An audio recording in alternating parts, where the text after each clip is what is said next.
দেশের সাবেক প্রধানমন্ত্রী, দেশ নেত্রী, দেশমাতা মরহুমা বেগম খালেদা জিয়া আমাদের মাঝে আসবে। পিছন থেকে ক্যামেরা ভালো হয় না, আল্লাহ তার কবরটুকু জান্নাতের বাগিচা বানাই দে। আল্লাহ তার কবরটুকু জান্নাতের বাগিচা বানাই দে। এই বাংলাদেশের জমিনে আল্লাহ তিনি জীবনে বহুত কিছু করেছেন, ত্যাগ প্রতিজ্ঞা দিয়েছেন, গৃহবন্দী হয়েছে, জুলুমের শিকার হয়েছে, চিকিৎসা ঠিক মতন করতে পারি না। এবার একজন দেশমাতা আমরা পেয়েছিলাম, এখন আমরা এতিম হয়ে গেছি।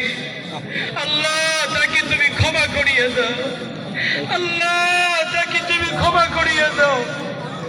মুসলমান ভাইয়েরা আমার, একটু আমার তো বললো না, আমার তো শুনলো না, ওই তো সব বললো বাদ দেন, বাদ দিয়ে কিছু করা লাগবে না, সেই মানুষের কাছে যান, এটা বললে ইনশাল্লাহ হবে। এইভাবে আমরা কাজ করি, তার হাতে শক্তিশালী করি। আমরা যদি